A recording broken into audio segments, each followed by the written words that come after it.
and the senators represent the population.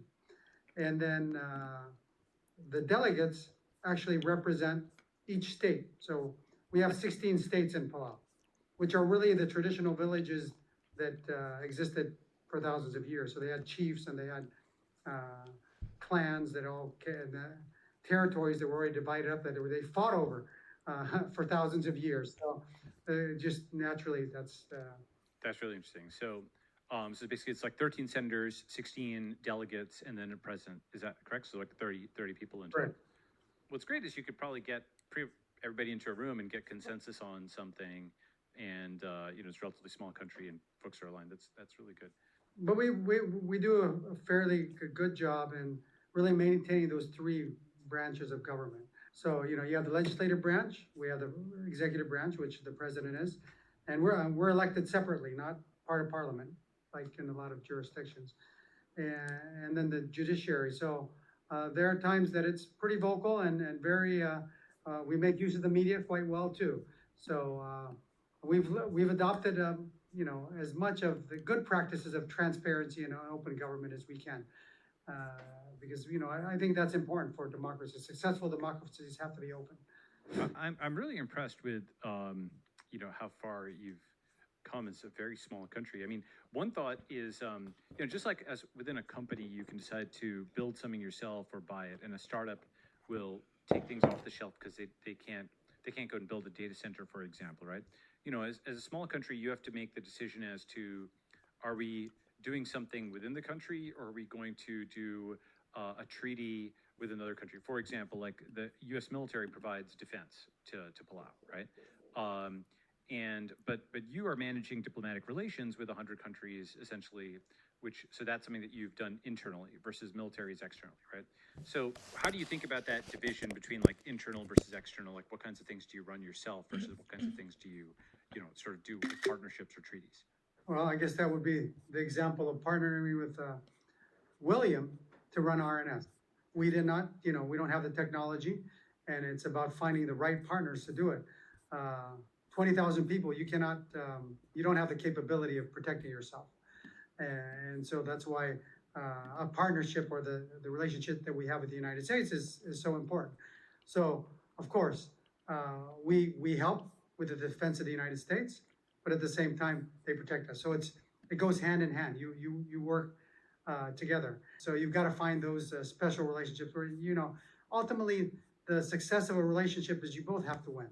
It can't be lopsided and it's only a one side benefit. So, and as long as you have that goal together, you're working together and saying, well, these are the challenges we have, but what can we both do to make it better? And you just got to keep doing that. When it comes to education or it comes to healthcare, it's about partnering with not only the Pacific, but the world. When it came to combating COVID, it took everybody. What? Working together. I mean, we used the WHO. We asked for help from CDC, our closest allies, Taiwan, Japan, Australia, the United States. They were all there helping. And then it's taking that information and what the data that they've given us and saying, okay, does this make sense for us? So we adopted the model that it's most important for us to get vaccinated as soon as possible. So we had the highest vaccination rates in the world, really, we still, I think, have the highest vaccination rates. And we've been very fortunate. When COVID first came out, it was 2% mortality rate. We have 1 in 1,000. So that's because, you take that information, your experts here look at it, work with partners, and try to find the best solution for whatever situation that you're in. Also, in coming up with new business ventures. As a small tourism market, know that we have to depend on large companies to come in and help us with our tourism. We know that you need the marketing. You need their expertise, their resources to really help market Palau to the world if you want to grow it. Maybe the Airbnb CEO can talk about Palau or something. That's actually another kind of a partnership, right? Right. Like, basically, right? Exactly. And we already have Airbnbs here, and it's been successful. They've done well. Yeah, and the Palau ID can get verified on Airbnb too. So it's not just for crypto. Interesting. Oh. That's really interesting. Yeah, because once it's digital, you can use it on even Web 2 things as well as Web 3, right? Yeah, banks, hotel check-in, flight check-in, domestic flights, not cross-border, and register a scooter, go into a bar. Yeah, so for anything requires age verification, ID verification, those are all working now. And then right now we're even adding more benefits like if you stay in hotels or board an airline, you get discounts, or a car rental. For Palau, it's a lot more discounted, so you can enjoy the local rates. Like hotel is almost like 40% off. Oh, that's good. So For basically, if you get an ID, then there's some discounts in visiting. That's really cool. I mean, it's funny. I missed out. I should have seen this in January 2022 because I see Tim Draper was a founding digital resident. Tim Draper, Steve Jurvetson, and I were actually the first 3 Estonian e-residents when they opened their thing in 2013. So I want to see what the country is like. That's going to be really cool. So Tim became, I think, the first digital resident like January 2022. I think actually, you mentioned these partnerships, which is really interesting because in a sense, you're of course you're partnering with states, on defense and so on, but you're also partnering with networks, right? Like I think Vitalik has an RNSID. I think CZ of Binance also did something with you guys, if I'm not mistaken. Yeah, CZ visit in June, and then announced the RNSID issuance on the BNB chain. Which is as a formal form of KYC, so you don't need to carry your ID everywhere anymore, right? You can just log in with your Web3 wallet, and then to do the full KYC with Binance. Actually, JP Morgan, also mentioned us during a call with ZK Sync. So we're also expanding to the banking sector that they can use as like a form of ID verification. That's really interesting. I mean, does Palau have a bank? We have local banks that are U.S. banks, so that's Bank of Hawaii, Bank of Guam. But we have our own government bank. It's called the National Development Bank. And one of the projects that actually we're working on with, we found another partner, which is Ripple, is a Palau digital stablecoin project. And we hope to have that launched, we're hoping within the next few months. Start it locally, see how the local appetite is to it, learn and hopefully expand to be something that the world can use, not just Palau. That's really interesting. And the stablecoin, would it be like a US dollar stablecoin? Would it be and running on Ripple? Is that right, or how should I think about it? US dollar, yeah, US dollar backed stablecoin and on the ledger. That's really interesting. I mean, you are at the frontier of quite a few different things here. As a sovereign, you've done state visits to the UAE. You've done state visits to Riyadh, right, in Saudi Arabia. Tell us about that. Well, one of the things we are very emphatic about is protecting our environment, because as a small island, we have islands that will disappear.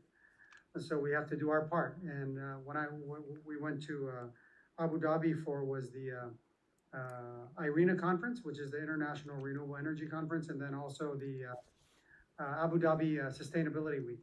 So really we're looking at how to find, the UAE and Saudi Arabia are really leaders in, especially in the solar technology and renewable energy space, and how to bring, leverage that relationship and bring investment, because right now all our energy is based on fossil fuels, and diesel runs our power plant. So when the price of fuel went up, of course, it just causes inflation to go up so much, because and really pushes people back into poverty. So it's really a win-win for us to transition to renewables, but at the same time, so it's going to lower the cost of power, but at the same time help the environment. So going out there and learning about that, but also learning about all the incredible things they're doing over there in terms of investment and trying to diversify their economy. and, you know, just how they're so open and bringing investment in and really, spurring entrepreneurship. So we had an opportunity to go to the Dubai Finance Center, talk to them, see what they're doing, talk to, different initiatives that they're doing there about setting up corporations and just, their fintech industry, and maybe some of the concepts we can adapt and use in Palau to help, develop that on this side of the world. There's Singapore, there's Hong Kong, you know, we think Palau has an opportunity to fit in a small niche, to attract, the financial industry here too, so. Well, you know, the thing is that actually I think people know that startups, which are small companies, can punch way above their weight. You know, like the 13 people at Instagram were able to basically tackle Kodak, which had 13,000 people, and Google at IPO had only about 1,000 people in 2004, and it changed the world. But I think people don't realize how, you know, for example, the Cayman Islands is only about 4 times your size, right? They're like 65,000 people. Maybe you become the Cayman Islands of the South Pacific. I mean, that's a reasonable ambition, actually. They became a financial center, and, you know, so when you're in the Asian time zone, could be an interesting thing if you're getting into crypto in a big way. You know, also like, you know, ancient Rome, like the capital only had like 1 million people. The U.S., you know, at the time of independence was like 2 million people or something like that. I think people really underestimate how much a small and motivated state with competent people can do. No, that's exactly the model that we're looking at. We're looking at, like, there's Switzerland and then there's Liechtenstein. So we say we're Liechtenstein, or, you know, and then, in the Caribbean, there's Cayman, there's Bermuda, there's, you know, so, that's a very good, you know, analogy that's really, one of the things that when I was in grad school, I did a study, and it was on foreign investment, minimum wage, and foreign labor. And we were, the countries that we used as examples were the Caribbean, and Cayman was one of them because of their tourism, their financial sector, and then how they managed labor. It feels like the Caribbean islands and the South Pacific countries are kind of similar in the sense of being relatively several independent countries near each other, relatively small island nations, probably something to learn from each other or something like that. Is that correct? Would you agree with that? Yeah. The only challenge that we have is that the Pacific is huge. Right. So just with our Micronesian region, to get from one side to the other, which is Kiribati, which is on the other side, and we're only one part of the Pacific, is like an 8-hour flight. The 3 freely associated states, which is Palau, FSM, and the Marshall Islands, it's the size of the continental US. The challenges for like cruise ships, so the cruise ship industry has not really looked at this area because the islands you can't visit one island every day, you know, like in the Caribbean, you just hop across. So that is our challenge. But our advantage, Palau's advantage compared to the rest of the Pacific, is we're so close to the rest of Asia. So. Yeah, it's funny. Even though you're remote in some ways in terms of physical space, your time zone is actually pretty good for doing business in Asia. So that might be something where the digital nomads, even if it's a plane flight out there, it's pretty good time zone. You're English speaking. You know, I've actually thought Guam, which is somewhat nearby to you, would also be interesting because U.S. citizens can just go and set up, and they don't even need a visa. They can just go and, like, you know, live in Guam, and then you could work in an Asian time zone remote, and then, you know, maybe go on site once or twice a year or something like that. That might be a model that you could look at if you had, you know, you basically set it up for remote. It seems like you've got decent internet over there, right? So if you've got internet, then, you know, maybe you can support that. We have one fiber optic cable already. We have a second one that will come online at the end of this year. And they're looking at Palau as also another place that might be a hub for cables. And then we have a project within the next 2 years to put fiber to the home everywhere on this island. So, but we have a pretty good cell service everywhere, and yeah, the internet speeds, we'd like to have 200 Mbps at every home, but we're not there yet. Well, it's still pretty good. I mean, like, that's the thing is, it might be a little tricky to get out there, but then once you're there, you're connected to the world still, especially if that second cable comes in. I mean, you mentioned cruise ships. Is it just like, do they not come at all, or they just find it hard to come? Well, I think the cruise ship model is, you know, you want to be able to pull into a port, next day you wake up, you're in another port. and kind of hop around the islands. There's a fascination within crypto and digital nomads of, crowdfunding cruise ships and living on them full time. And, maybe they can dock in Palau for. Yeah, bring them in and just park them here. They don't have to leave, right? Exactly. That's right. So maybe you spend 3 months of the year in paradise, 4 months, something like that. And then right? That might be the model, is like, the so-called perpetual traveler, where you're not resident in any one place too long and you've got great internet. And so the tricky part will be cruise ships require maintenance. So you need to work out all the parts and all the type of stuff. And that's something which, the cruise ship, industry would have to figure out. But modular that could be pretty interesting. You park them, stay there for a while. They provide jobs and so on for you guys. And then maybe you say, okay, if someone's living on a cruise ship, they could have a longer visa, something like that. Figure out the residency aspect. Or they could have boats, just buy yourself a 30-meter yacht, come and park it here and stay here for a while. It's funny, people think, normally that land is so-called inelastic, if you've heard that term, meaning you can't build more of it, right? Maybe you can if you've got big enough boats that are coming in. It's actually like every parking space, it's 5,000 people if it's a cruise ship or something. So we've covered actually quite a bit. We've covered, kind of an overview of Palau, the journey to sovereignty, your election, talked to William about RNSID and how you guys met, talked about Palau and crypto. I have a couple more questions, which are, and maybe we can, wrap up, but basically, what other technologies are you interested in? So, for example, would you want to have an island that was a self-driving car zone or something like that? Like, would you be interested in entrepreneurs coming to the country to try to do things like that? What is your take on that? Well, we were approached last year, and we hope that they're still exploring it, but drones delivering packages to homes. We're also working on electric cars and seeing how we can start that here in Palau, and also hydrogen, making use of hydrogen. That's on the renewable space. So yes, we're definitely like new technology and like ways we can work together with partners that want to develop new technology. Because we have an extensive reef system, technologies in aquaculture to produce more fish and seafood products. So that would be something I think that we would definitely like to explore. That's really interesting. So basically, essentially, growing either, I guess, edible algae or just more generally aquaculture is like fish and shrimp and other kinds of things, crabs. Because as we get more tourists, we need more seafood. So yeah. and you don't want to take too much from the reef, because then it's not sustainable. That's right. So it's everything has got to be sustainability, renewability when you're a small island. Well, one of the things Palau, of course, is known for is its marine environment. And I've always believed that, we have the opportunity of being really a research hub for the marine sciences. And maybe we can offer university courses here or extension programs.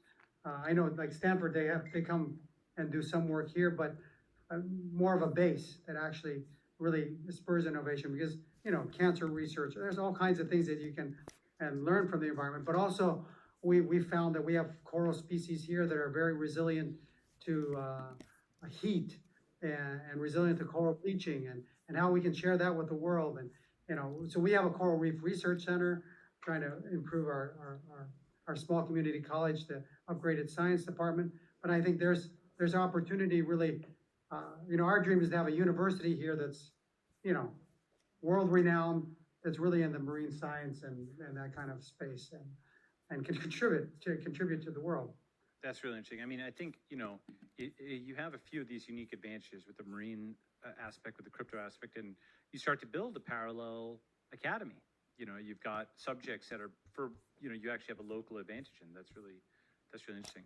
The one other question I had was basically the path to diplomatic recognition, right? It was a long path for Palau, but not an infinitely long one. You started as a trustee and so on. A while back, the president of Kazakhstan made the remark that if every nation that wanted independence got it, we'd have something like 600 sovereign countries in the UN, not 180. And I think that there probably will be. I mean, this is one of our theses: is there will be many more new countries, many more nations getting it. What do you think about the path to sovereignty, to getting independence? How should people think about that? Well, First of all, you have to have, people that share the same values, same interests, working together, that's what's important. So and kind of the same culture. Sometimes it's difficult. Uh, so Micronesia, as I said, is the size of, the three, what we call freely associated states now, is the size of the continental US. At one point, the US says, you guys go independent, but all of you stick together. Because, of course, we'd be a much bigger country, but our leaders at the time said, but we're very different culturally from them. It's gonna be difficult for us to, come to agreements and get through things. So, we said, well, we're gonna secede and not be part of that grouping. So that's why we're not part of the Federated States of Micronesia. So there became Palau on one side, and then in the middle, there's the Federated States of Micronesia, and the other ones that seceded was the Republic of Marshall Islands. Because we all have different languages. And I think that was what kind of set us apart. So we have different languages. It was hard, but the US said, no, you should just all be lumped together, one country. But, we're glad that they recognize that our sovereignty, and we are able to, be on our own. I think, in hindsight, you know, we, I think we're happier, that we did that, because ultimately, we have our own language, we were able to preserve our culture, and we can move forward and not have to try to mix everyone together, which is sometimes difficult. With that solid base and that solid, language and culture, then you bring people in, but at least we're defined as an entity. I love that.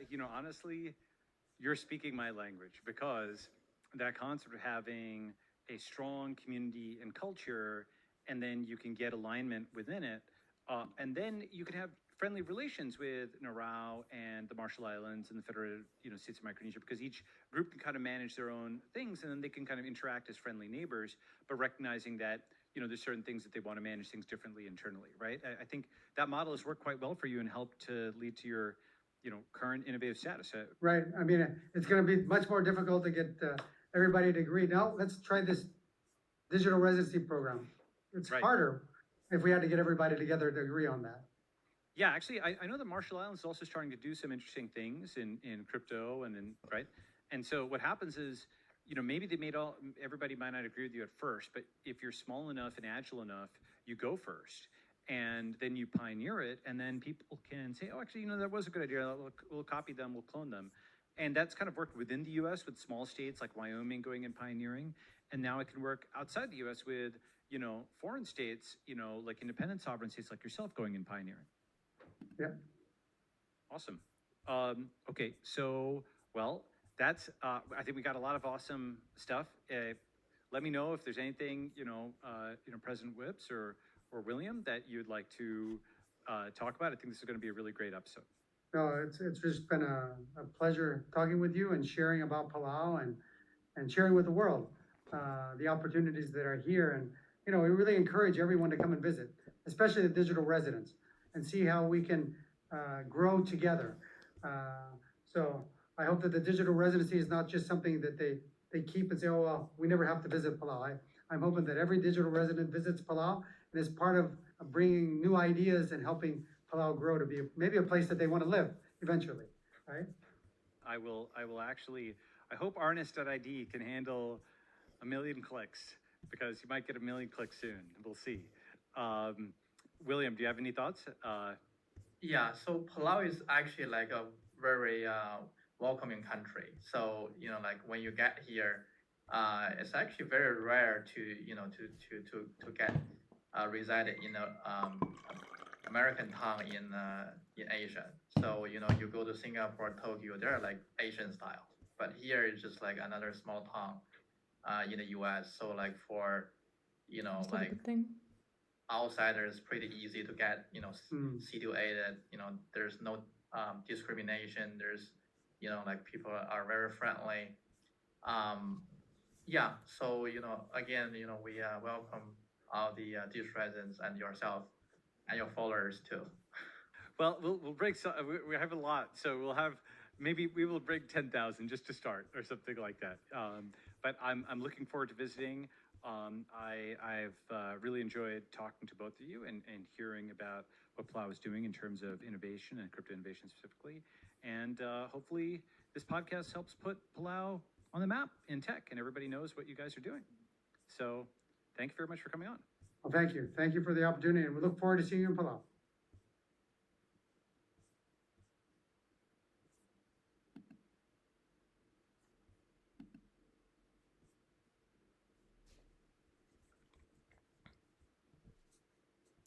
I like this podcast, huh?